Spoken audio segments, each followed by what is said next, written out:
যদি আমি বাড়িতে থাকি তো খেলা মিস নাই বাচ্চাদের সাথে, প্রতিদিন 1 ঘন্টা মিনিমাম বাচ্চাদের সাথে খেলি প্রতিদিন।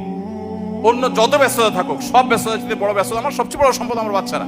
আমরা এটা শুরু করে দিয়েছি এবং এর সুফলটা আমরা পাচ্ছি আল্লাহর রহমতে। আমি অনুরোধ করবো আপনারাও সেই সময়টা দিবেন। শুধুমাত্র সময় দেয়া বলতে বাচ্চাদের সাথে গল্প করানো, সব দিক থেকে আপনি তাদের খেলার সাথী হবেন। আপনার বাচ্চা কার সাথে খেলতে গিয়ে নষ্ট হবে, আপনি সেটা কেন হতে দিবেন? আলহামদুলিল্লাহ, আমি আমার বেশ কিছুদিন থেকে প্র্যাকটিসটা করি, তবে গত প্রায় মাসখানেক যাবত আমি আমার বাচ্চাদের সাথে নিয়মিত খেলাধুলা করার চেষ্টা করি। তাদের সাথে আমি খেলার সাথী হব।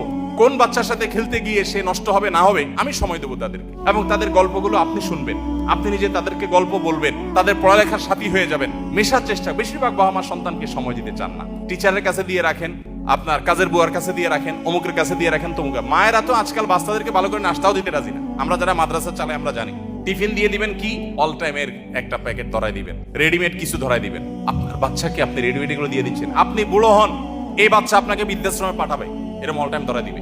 বাচ্চাকে হেলদি কিছু একটু রেডি করে দেন, ভালো কিছু একটু নিজে রান্না করে দেন। মায়েরা আজকাল অলস, ওই রেডিমেড কিছু দিয়া যেতে পারলে বাঁচে। বাপেরা অলস, বাচ্চাকে সময় দিতে রাজি না। সার পড়াক, আপনি নিজে আপনার বাচ্চাকে কয়দিন পড়ান। এই জন্য বাচ্চাদেরকে সময় দিবেন। সময় না দিলে বাচ্চারা কখনো মানুষ হওয়া এটা সম্ভব না।